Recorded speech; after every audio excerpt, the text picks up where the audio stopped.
जसं आपण म्हणतो की ग्रॅज्युएशन झालं तर शिक्षण संपलं, असं नाहीये. तुम्ही वयाच्या जोपर्यंत तुम्ही तुमचा शेवटचा श्वास घेत नाही तोपर्यंत प्रत्येक गोष्टीतून तुम्ही शिकतच असता. कुणालाही एखादी गोष्ट नाही समजत तर प्रामाणिकपणे विचारा, मला हे नाही समजत, प्लीज मला सांग ना कसं करायचंय.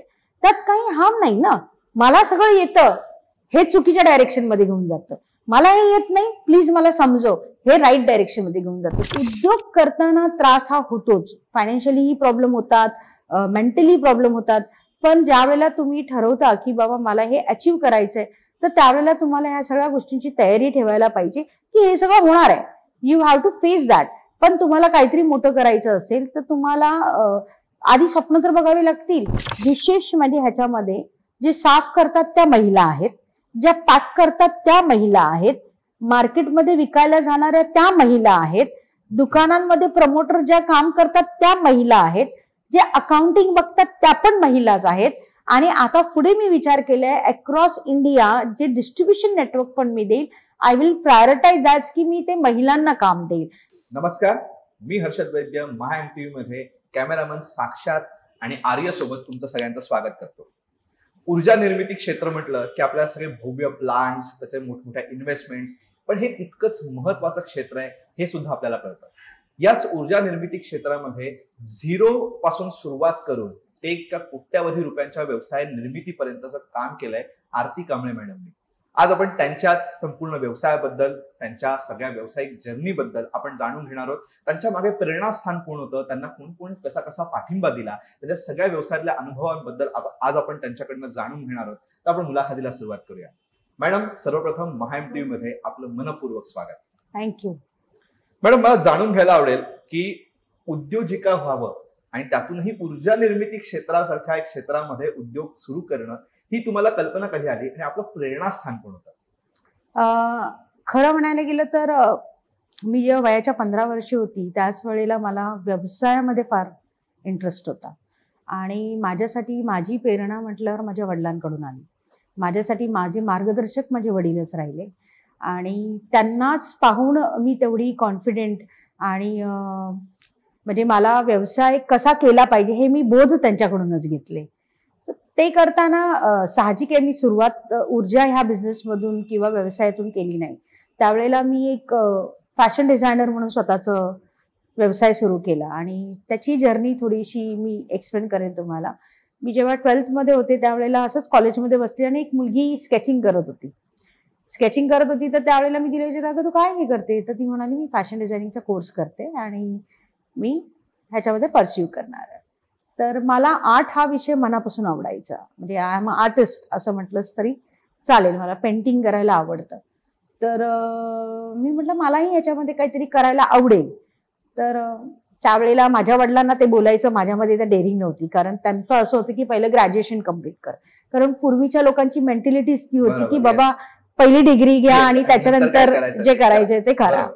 तर त्यावेळेला मग मी हा विषय माझ्या भावाला सांगितला की अरे म्हटलं मला फॅशन डिझायनिंगचा कोर्स करायचा आहे आणि 1.5 वर्षाचा कोर्स आहे माझं. 12वीच्याच नंतर मी लगेच करेल आणि I will do something in that. तर तो म्हणाला ठीक आहे. तर म्हटलं अरे पण फीस भरायची आहे, कुठून भरायची आपण दोघं मिळून? तर आम्ही थोडी सेव्हिंग केली होती दोघांनी. तो म्हणाला हे पैसे तू भर आणि तू तुझा कोर्स सुरू कर. मग मी कॉलेजचे 2 लेक्चर बंक करून तिकडे जायची. म्हणजे 12 to 2:30 तो आमचा हे होता बॅच माटुंग्याला कपोल निवासकडे प्रायव्हेट कॉलेजिंग होतं. मी तो कोर्स केला त्यावेळेला माझं कम्प्लीट होईपर्यंत माझं 14th आलेलं होतं. कोर्स केल्यानंतर माझ्या बिल्डिंगमध्ये जी मुलगी होती ती म्हणाली, अगं तू इतकं छान केलंयस तर तू एखादं एक्झिबिशन का नाही भरवत? तर मी म्हटलं हो, आमचं फायनल एंट्रन्शिप तेच असते ना की एक्झिबिशन केलं पाहिजे. मी एक्झिबिशन अरेंज केलं बिल्डिंगमध्येच आणि बाबांच्या सगळ्या मित्रांना बोलवलं आणि ते अगदी येताना त्यांनी वडिलांना म्हणजे गुलदस्ता वगैरे दिला आणि अभिनंदन करायला लागले. तर वडील बोले, हिच्या मैत्रिणीचं एक्झिबिशन आहे आणि हे माझे मित्र येऊन मला का अभिनंदन करतायत? त्यांना तेव्हा कळलं की हे एक्झिबिशन मैत्रिणीचं नाहीये, तिचंच आहे. तर त्या टायमाला त्यांनाही कळलं की नाव शी स्टार्टेड आणि त्यांना त्याचा फार गर्व आणि अभिमान वाटला आणि त्यांनी मला सपोर्ट केला. म्हणजे कधी कधी आपण आपल्याच आई वडिलांना चुकीचं पण गृहीत धरतो की ते आपल्याला सपोर्ट करणार नाही. पण ही सपोर्टेड मी. माझं ग्रॅज्युएशन कम्प्लीट झालं. माझं फॅशन डिझायनिंगचा मी परत SNLT जुहू मधून 2.5 वर्षाचा कोर्स केला. माझं लग्न झालं 20व्या वर्षी. लग्न झाल्यानंतर मला नवराही छान भेटला आणि मग माझा प्रवाह तिथून सुरू झाला बिझनेसचा. आणि त्यावेळेला जवळजवळ असं बघायला गेलं तर 4 ते 5 वर्ष मी फॅशन डिझायनिंग ह्या फील्डमध्ये दिलेले. आणि मला काय अचीव्ह करायचं होतं ते मला फार क्लिअर होतं की मला एक्सपोर्टमध्ये जायचं होतं किंवा मला आजची त्यावेळेला ऍक्ट्रेस लोकांची डिझायनिंग करणं म्हणजे खूप मोठी गोष्ट होती. कारण आमची जे टीचर्स होते ते हेमंत त्रिवेदी वगैरे हे सगळे होते. त्याच्यामुळे आम्हाला त्याच फील्डमध्ये जाण्यात किंवा त्याच्यातच पुढे जाऊन मोठं व्हायचं हे माहीत होतं. सो मी खूप स्ट्रगल करून मी एक ऑर्डर मिळवली माझ्या लग्नानंतर आणि मला ती मिळाली. रवीना टंडन आणि यांचे प्रीती पिंकी वगैरे आहेत ना ते दांडिया करायचे, त्यांचं कॉन्ट्रॅक्ट मला मिळालं. त्यांचा लंडनला शो होणार होता आणि मला ऍडव्हान्सही मिळालं. 1.5 लाखाचा त्यांनी चेक ऍडव्हान्स दिला आणि मला त्याच दिवशी कळलं की मी प्रेग्नेंट आहे. आणि मग मी डॉक्टरला कन्सल्ट केलं की ठीक आहे मी प्रेग्नेंट आहे, पण माझं काम आता खूप कुशल आहे आणि मला ऑल द वे बोरिवलीला रोज ट्रॅव्हल करावं लागणार आहे डिझायनिंगसाठी किंवा त्यांचं जे काही ट्रायल असतील किंवा डिझाईन्स पास करायचे असतील. तर मला डॉक्टरांनी सांगितलं की तू ट्रॅव्हल नाही करू शकत कारण तू स्वतःच एकतर I was just only 23 at that time आणि मला म्हणाले की तू शक्यच नाही ट्रॅव्हल करत. तर त्यावेळेला मी माझ्या सगळ्या गोष्टींना गिवअप केलं आणि माझ्या बेबीला मी प्रायोरिटी दिली आणि तो चेक मी तसाच माझ्या फादर इन लॉ दिला आणि त्यांना सांगितलं की कोणाच्या तरी हाताने तिथे पाठवा. मला त्या माणसाला फेस करायची पण माझ्यामध्ये हे नाहीये कारण मी वर्षभर त्यांच्या मागे लागून हे काम मिळवलेलं. तर त्यावेळेला त्यांनी मला विचारलं की अरे तुला खरंच हे करावं असं वाटतं का?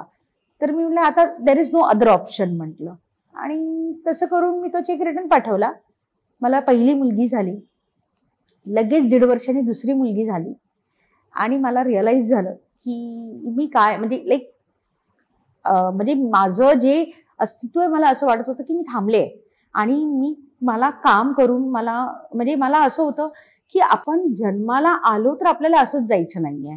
म्हणजे लोकांनी आपल्याला ओळखलं पाहिजे. पैसे तर सगळेच कमवतात, माझ्यासाठी पैसे हा सेकंडरी होता, पण मला माझं नाव कमवायचं होतं आणि हे मी माझ्या वडिलांकडून पाहिलेलं. कारण माझ्या वडिलांनी पण शून्यातून त्यांचं विश्व उभं केलं होतं. जेव्हा ते 14 वर्षाचे होते त्यांनी घर सोडलेलं आणि स्वतःचा बिझनेस त्यांनी सुरू केलेला. बिझनेस काय त्यांनी सुरुवातीला तर अगदी छोटी कामं केली, म्हणजे सिमेंटच्या गोण्या उचलण्यापासून त्यांनी स्वतःचं अस्तित्व क्रिएट केलेलं.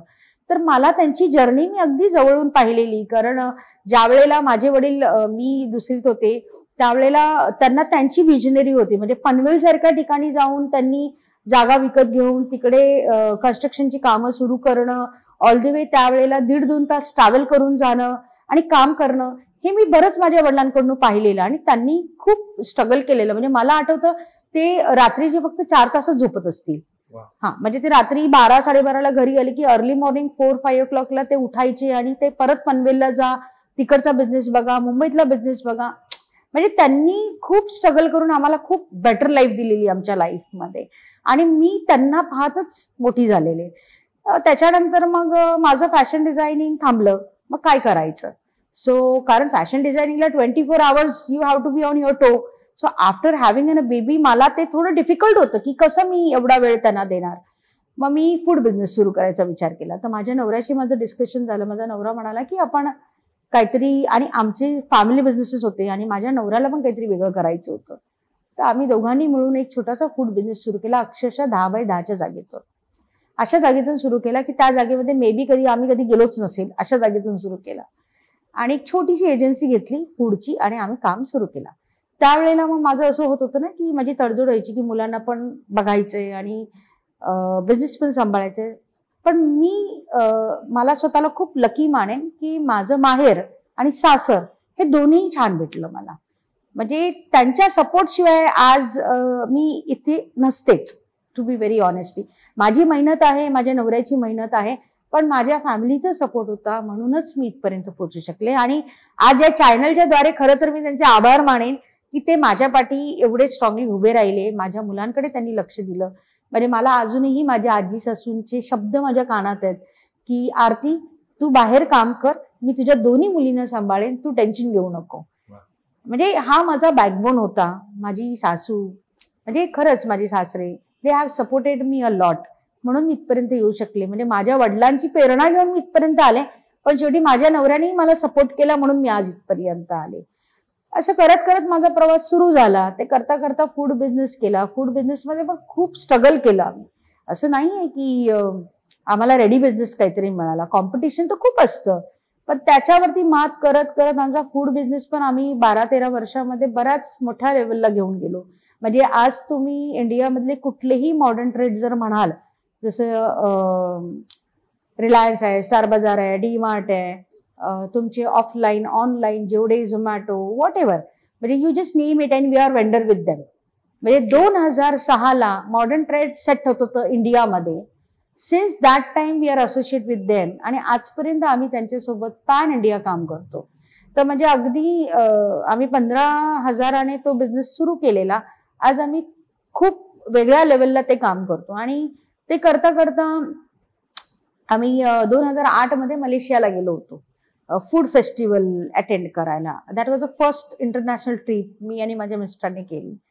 तर त्यावेळेला तिकडे आम्ही बरंच फिरलो, आणि KFCचं जे चिकन वगैरे असतं त्यावेळेला ते इंडियामध्ये अवेलेबल नव्हतं.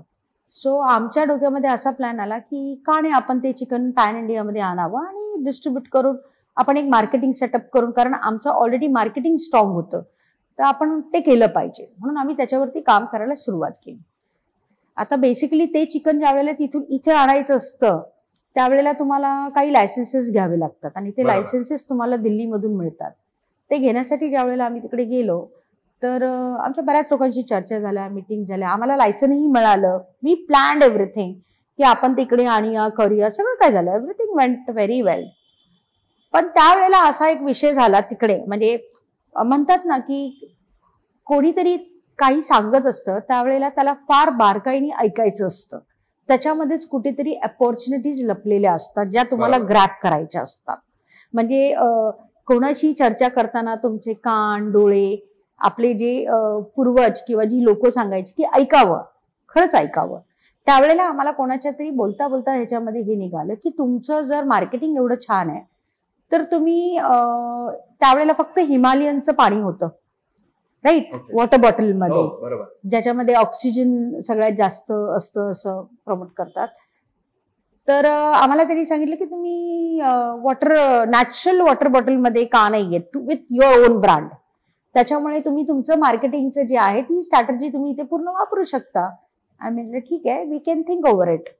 त्यावेळेला आम्ही एक्सप्लोर करायला सुरू केलं नॉर्थ ईस्ट, कारण पाणी कुठे आहे, नॉर्थ ईस्टला आहे. मग ते करता करता आम्हाला एक रिअलाइज झालं की ठीक आहे, आज आम्ही हा फूड बिझनेस करतोय आणि ह्याच्यामध्ये डेली एफर्ट्स तेवढे आहेत. अर्ली मॉर्निंग तुम्हाला 7ला डे सुरू व्हायचा, तो रात्री 11 वाजता संपायचा, कारण डिस्पॅच आलं का, डिस्पॅच गेलं का, परत टायमावरती गाड्या पोचल्या का, आणि जी लोक तुमच्यासाठी काम करतात ते रात्री 11ला घरी पोचले का, हे सगळं मॉनिटर करणं खूप गरजेचं होतं. आणि ते डे टू डे ऍक्टिव्हिटीजमध्ये मी आणि माझा नवरा दोघेही तेवढेच इन्व्हॉल्व्ह होतो. म्हणूनच आम्ही फूड बिझनेस एवढा मोठा करू शकलो. जर आम्ही तोच माणसांच्या जीवावर टाकला असता तर तो कधीच एवढा मोठा झाला नसता. आणि जी माणसं तुमच्यासाठी काम करतात त्या लोकांना तर तुम्हाला you have to take care of them ना. तुम्ही कोणाच्या लोकांच्या जीवावर नाही टाकू शकत. तो बिचारा रात्री गाडी घेऊन डोंबिवलीपर्यंत गेलाय, पण तो घरी पोचलाय की नाही पोचलाय तुमचीच जबाबदारी आहे. And you cannot leave that. तर म्हणजे आम्हाला एक कळून चुकलेलं की सकाळी दिवस लवकर सुरू होतो आणि रात्री लेट होते, ह्याच्यातून काहीतरी वेगळा मार्ग काढला पाहिजे. हे आम्हाला दोघांना कुठेतरी रिअलाइज होत होतं की आज सगळे लोक कोर बिझनेसमध्ये जर तुम्ही बघाल तर सगळे दिग्गज लोक आहेत, जसं टाटा आहेत, अंबानी आहेत, किंवा आज अदानी एवढे मोठे झालेले आहेत, हीच लोक होती. तर आम्हाला असं वाटलं की का नाही आपण पण असं एखादा कोर बिझनेसमध्ये जाणं गरजेचं की जेणेकरून आपल्याला काहीतरी वेगळं करायला मिळेल आणि आपल्याला थोडंसं लाईफला टर्न मिळेल डेली ऍक्टिव्हिटीज पेक्षा. मग त्यावेळेला आम्ही ज्या वेळेला पाणी हे एक्सप्लोर करत होतो, we were came to know की पाणी हे अरुणाचलमध्ये आहे, नॉर्थ ईस्टला आहे, आणि आपण त्याच्यामध्ये ऊर्जा निर्मितीचे प्रोजेक्ट करू शकतो. That was the biggest opportunity आम्हाला त्यावेळेला फाइंड आउट झाली आणि we explore at that time. Madam, तुम्ही एवढं प्रदीर्घ आम्हाला उत्तर याच्यामध्ये आम्हाला इतकी छान माहिती दिली आणि इतकी इंटरेस्टिंग तुम्ही त्या सगळ्या गोष्टी सांगितल्या. तर आमचा आता इंटरेस्ट वाढलेला आहे की आता आम्हाला जाणून घ्यायचंय की ऊर्जा निर्मिती क्षेत्रामध्ये काम करत असताना म्हणजे या क्षेत्रामध्ये असा कुठला तरी उद्योग सुरू करणं हेच बऱ्याच जणांच्या आवाक्याच्या बाहेरची गोष्ट आहे. तर आम्हाला जाणून घ्यायला नक्कीच आवडेल की या ऊर्जा निर्मिती क्षेत्रामध्ये काम करत असताना सुरुवातीच्या काळात तुम्हाला कुठल्या कुठल्या आव्हानांचा सामना करावा लागला. मग त्याच्यामध्ये कॅपिटल गोळा करण्यापासून त्या जमिनी या सगळ्या गोष्टींचे तुम्हाला सगळे अडथळे पार करावे लागले असतील. तर ह्या अडथळ्यांना तुम्ही कशा सामोरा गेलात आणि त्यातून तुम्ही उत्तरं कशी शोधली?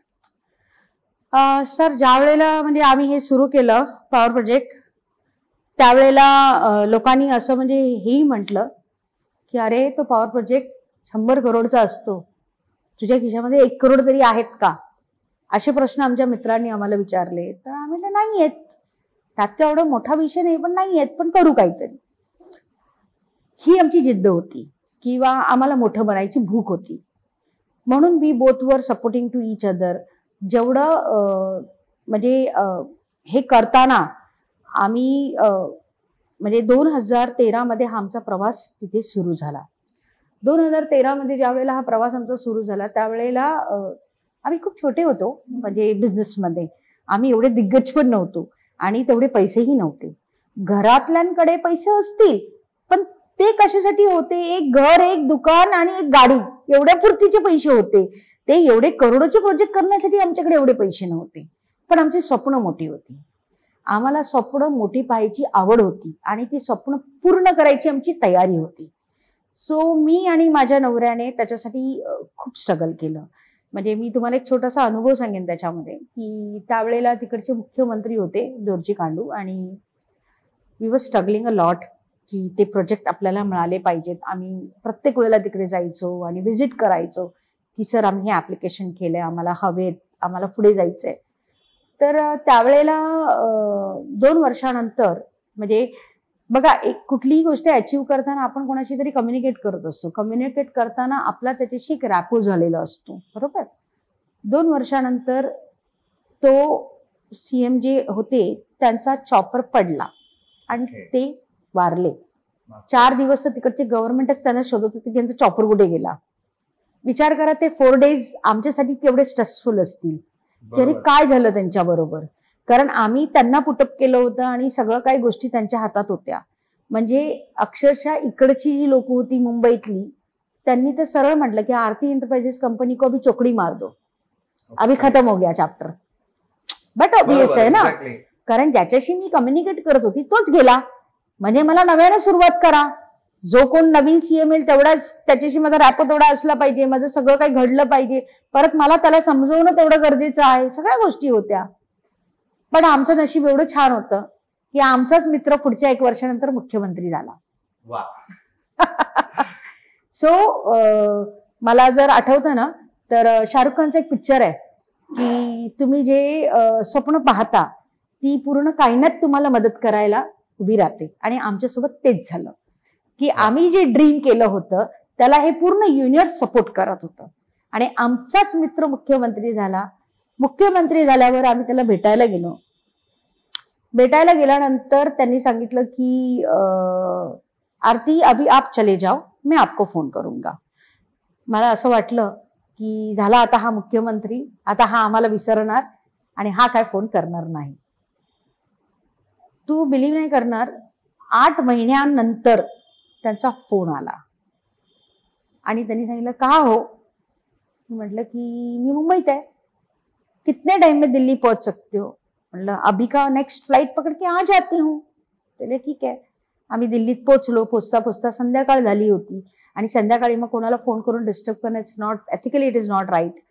मग मी फक्त त्यांना एक मेसेज ड्रॉप केला की सर आम्ही इकडे आलेले आहोत. त्यांचा मेसेज आला की ठीक आहे, आपण उद्या सकाळी 9:30 वाजता भेटू. म्हणजे ठीक आहे. आम्ही दोघंही त्यांना भेटायला गेलो तर त्यांच्याकडे जवळजवळ 15-20 माणसं ऑलरेडी बसलेले होते. सगळे MPs, ministers, everybody was there. आणि मी म्हटलं अरे आता एवढ्या माणसांमध्ये काय बोलणार आपण यांच्याशी. मग आम्ही बसलो, गप्पा मारल्या वगैरे, चहा वगैरे झाला. एक एक करून माणूस त्यांना भेटत होतं, बाहेर जात होते, भेटत होते, बाहेर जात होते. सगळे भेटले आणि गेले. लास्टला मी आणि माझा नवराच राहिलो. तर बोले, मग त्यांनी म्हटलं की अभी इधर आओ. मग त्यांनी आम्हाला विचारले क्या करना है. तो मतलब सर आपको तो पता है गए 4 साल से हम इसके पीछे लगे हैं, तो हमको तो ये चाहिए. ते जोरात हसले आणि त्यांनी साईन केलं त्या पेपरवरती आणि त्यांनी तिथून पॉवर कमिशनरला फोन केला आणि सांगितलं की ये प्रोजेक्ट करना है और ये फटाफट पाइपलाइन में लीजिए. त्या माणसाने आम्हाला एका साईनवरती एकही रुपये न घेता आम्हाला इतका छान सपोर्ट केला. म्हणजे मैत्री ही कधीतरी कामाला येऊ शकते आणि तुम्ही जे स्वप्न पाहता ते पूर्ण होऊ शकतात हे त्या क्षणाला आम्हाला कळलं. मॅडम, तुम्ही अरुणाचल प्रदेश किंवा आसाम यासारख्या ईशान्य भारतातल्या क्षेत्रामध्ये तुम्ही काम करता, तर त्या क्षेत्रामध्ये काम करणं, त्या एरियामध्ये काम करणं हे खरंच खूप आव्हानात्मक आहे. कारण तिथे बराच डोंगराळ प्रदेश, सगळं दुर्गम, त्याच्यामध्ये लोकांपर्यंत पोहोचणं हे खूप डिफिकल्ट. तर ह्या सगळ्या आव्हानांना पार करत तुम्ही त्या प्रोजेक्टमध्ये कसं काम करता आणि तिथे आपले कुठले कुठले प्रोजेक्ट चालू आहेत ह्याच्याबद्दल आम्हाला सांगा. सर बघा, मी तुम्हाला खरं म्हणायला गेलं तर नॉर्थ ईस्टमध्ये काम करणं लोकांना असं वाटतं की डिफिकल्ट आहे डिफिकल्ट. मी असं नाही म्हणणार की डिफिकल्ट नाही आहे. कारण ज्या वेळेला आम्ही सुरुवात केलेली 2013 त्यावेळेला आम्हाला आमच्या साईटवरती पोहोचायला 2 दिवस लागायचे. ओके. म्हणजे आम्ही मुंबईतून सुरुवात केली की आम्हाला तिथे एकतर 2 वेळा गाड्या बदला, फ्लाईट चेंज करा, बाय ट्रेन जा, बाय कार जा, इट्स लॉंग जर्नी. आणि बोटीने जा, म्हणजे ब्रह्मपुत्रावरती तुम्हाला बोटीने जावं लागायचं कारण रोडच नव्हता. पण आपण आता एवढे भाग्यवान आहोत की म्हणजे आपले PM सरांनी इतका छान तो बोगी मिल तिकडे रोड बनवला आहे की ज्याच्यामुळे आपण आता 6 ते 7 तासात आम्ही साईटवरती पोहोचतो. पण आम्हाला 10 वर्ष म्हणजे मी आणि माझ्या नवऱ्याने, मी तर म्हणेन एवढे पेशन्स ठेवले की तेवढं स्ट्रगल करायची आम्ही तयारी ठेवली. परत नो डाऊट तिकडचं खाणं, आपलं खाणं वेगळं वेगळं आहे. सॅक्रिफायसेस तर आहेत सर, त्याच्याशिवाय तुम्हाला काही मिळू शकत नाही. You will not going to get anything. तर आम्ही खूप सॅक्रिफायसेस केले आणि तिकडची भाषा थोडी वेगळी आहे. पण आम्ही कुठेही आमची चिकाटी सोडली नाही आणि आम्ही पेशन्स सोडले नाही. You have to have a patience. ज्यावेळेला तुम्ही एवढी मोठी कामं करता ना त्यावेळेला खूप पेशन्स ठेवावे लागतात आणि ते मी आणि माझ्या मिस्टरांनी ठेवले. म्हणजे माझे वडील मला एकच म्हणायचे की अरे तुम्ही एवढं अरुणाचलपर्यंत जाऊन काम करताय, मी मुंबईतून पनवेलला आलो, तुम्ही मुंबईतून अरुणाचलला जाताय, तुम्हाला मानलं पाहिजे. म्हणजे माझ्या वडिलांचे शब्द होते. तर मला एखाद्या वेळेला म्हटले अरे कधी तुझ्या नवऱ्याला तिथे कोणी काय कुठे घेऊन गेलं तर, म्हटलं काळजी करू नका, त्याला मी घेऊन येऊ शकते एवढी ताकद आहे माझ्यात म्हटलं. सो तो कॉन्फिडन्स जो होता तो माझ्या वडिलांकडून मला कायम मिळाला आणि ह्याच्यासोबत घरातल्यांचाही फार सपोर्ट राहिला. मॅडम, एक उद्योग सुरू करणं हेच मला खूप आव्हानात्मक असतं. त्यातून स्त्री उद्योजिका म्हटलं त्यांना बऱ्याच आव्हानांचा सामना करावा लागतो. म्हणजे कुटुंबापासून ते उद्योग सांभाळेपर्यंत या दोन्ही आघाड्यांवरती काम करत करत पुढे जावं लागतं. तर स्त्री उद्योजिका म्हणून तुम्हाला तुमच्या काळामध्ये, तुमच्या संपूर्ण उद्योगाच्या संपूर्ण प्रवासामध्ये कशा प्रकारच्या आव्हानांना सामोरं जावं लागलं आणि तुम्हाला कोणी कोणी कसं कसं मार्गदर्शन केलं आणि पाठिंबा कोणी कोणी दिला? स्त्री म्हणून उद्योग करणं हे फार कठीण नसतं. मी खरं म्हणायला तुम्हाला सांगते. एक तर महत्वाचं म्हणजे आपल्या घरातल्यांशी प्रामाणिकपणे जे आहे ते बोला. जेवढं जमते तेवढं करा, नाही जमते त्यांना सांगा की माझी ही अडचण आहे. आपल्या घरातले आपल्याला सपोर्ट करतात, त्याच्यासाठी तुम्हाला थोडंसं 4 पावलं तुम्हाला आधी पुढे यायचंय, मग तेही येतात. असं नाही की फॅमिली सपोर्ट करत नाही, करतात. उद्योग करताना त्रास हा होतोच. फायनान्शियलीही प्रॉब्लेम होतात, मेंटली प्रॉब्लेम होतात. पण ज्या वेळेला तुम्ही ठरवता की बाबा मला हे अचीव करायचंय तर त्यावेळेला तुम्हाला ह्या सगळ्या गोष्टींची तयारी ठेवायला पाहिजे की हे सगळं होणार आहे. You have to face that. पण तुम्हाला काहीतरी मोठं करायचं असेल तर तुम्हाला आधी स्वप्न तर बघावी लागतील. पण जर तुम्ही ती स्वप्नच बघणार नाही तर तुम्ही मोठे कसे होणार? आणि हे करताना बरेच चॅलेंजेस येतात सर. ज्या वेळेला आपण लोकांमध्ये जातो, भेटतो, बऱ्याच गोष्टी असतात. पण त्या तुम्ही किती टॅक्टफुली हँडल करता, it is all depend on you. आणि नेगेटिव्ह विचारच करणं चुकीचं आहे की हे असं झाल्यावर असं होईल, मग तसं विचार करणं बंद करा. जस्ट तुम्ही काम करत राहा, त्या डायरेक्शन मध्ये चाला, मार्ग ऑटोमॅटिक निघतात. आणि जोपर्यंत तुम्ही मदतीचा हात मागत नाही, कोणी तुम्हाला मदतीचा हात देत नाही. पण तुम्ही तो मदतीचा हात तर मागा, तेवढी डेअरिंग तर करा. एकदा दरवाजा ठकठकाल, दुसऱ्यांदा ठकठकाल, तिसऱ्यांदा तरी मदत करेल. बरोबर, राईट. पण तुम्ही जर स्वतःच्या इगोमध्ये किंवा अहम मध्ये राहिला तर मी त्याला कशाला जाऊन बोलू, तुमच्या दरवाजात कोणी येऊन तुम्हाला मदत करणार नाही. जोपर्यंत तुम्ही समोरच्याला सांगणार नाही की तुमच्या मदतीशिवाय मी पुढे घेऊन जाऊ शकत नाही, तोपर्यंत तोही मदत, त्यालाही कसं रिअलाइज होईल की बाबा मला हिला मदत करायची आहे म्हणून. So be open, be blunt, ज्याला जे सांगायचे ते प्रामाणिकपणे सांगा. आणि मला वाटतं लोक मदत करतात. बघा, आज आम्हालाही खूप लोकांनी मदत केली, म्हणून आज आम्ही इकडे आलो. आज आम्हाला लोकांनी गायडन्स दिलं. आणि कुणालाही एखादी गोष्ट नाही समजत तर प्रामाणिकपणे विचारा, मला हे नाही समजत, प्लीज मला सांग ना कसं करायचंय. त्यात काही हार्म नाही ना. मला सगळं येतं हे चुकीच्या डायरेक्शन मध्ये घेऊन जातं, मला हे येत नाही प्लीज मला समजव हे राईट डायरेक्शन मध्ये घेऊन जातं. कारण समोरचा माणूस जो आहे तो किती वर्षांचा अनुभव घेऊन तुम्हाला सांगतोय, तेवढे वर्ष तुम्हाला खपवायची गरज नाहीये ना. तुम्हाला तर रेडीमेड अनुभव मिळतोय. शेवटी त्याच्यातून तुम्हाला किती टेकअवे घ्यायचं, it is all up to you. आणि तुम्ही स्वतःला डेव्हलप करत राहायचं. आणि मी तर म्हणते की जसं आपण म्हणतो की ग्रॅज्युएशन झालं तर शिक्षण संपलं, असं नाहीये. तुम्ही वयाच्या जोपर्यंत तुम्ही तुमचा शेवटचा श्वास घेत नाही तोपर्यंत प्रत्येक गोष्टीतून तुम्ही शिकतच असता आणि शिकायची पूर्ण तयारी ठेवायची असते. मॅडम, तुम्ही आतापर्यंत आम्हाला तुमच्या प्रवासाबद्दल सांगितलं, तुम्ही तुमच्या उद्योगाबद्दल सांगितलं, कसा सुरू केला, त्याच्या सुरुवातीच्या काळातली आव्हानांबद्दल आम्हाला सांगितलं. तर आता आम्हाला जाणून घ्यायची इच्छा आहे की आता आपल्या पुढच्या प्रवासाबद्दल आपली काय आराखडे आहेत, कुठली ध्येय अशी तुम्ही ठरवली आहेत की ही आपल्याला आता अचीव्ह करायची आहेत आणि ही आपली आता आपण एक स्वप्न आहेत आपली ही या गोष्टी. सो आम्हाला त्याच्याबद्दल जाणून घ्यायला आवडेल आणि आम्हाला त्याच्याबद्दल काय सांगाल? खरं म्हणायला गेलं तर हर्षल, म्हणजे मी बिझनेस करते आणि आज जवळजवळ मला वाटतं 2013 ते आता 20-22 वर्ष झालं मी बिझनेस करते. पण मला आहे ना नेहमी मनामध्ये एक स्वप्न राहिलं माझ्या, आणि मी ते खरंच छोट्या प्रमाणात का होईना मी आता ते पूर्ण केलंय आणि मला अजून पुढे करायचंय. म्हणजे मला नेहमी 2008ला ज्या वेळेला मी मलेशियाला जाऊन आले तेव्हाच मी मनात ठरवलं होतं की मला एक असा ब्रँड क्रिएट करायचा आहे ज्या ब्रँडमध्ये सगळ्या लेडीजच काम करतील. कारण मला महिला सक्षमीकरण करण्यामध्ये खूप इंटरेस्ट आहे. म्हणून मी स्वतःचा एक ब्रँड डेव्हलप केला, आय लव्ह नावाचा, जो ऑलरेडी रिलायन्स, सहकारी भंडार तुला सगळीकडे मिळेल.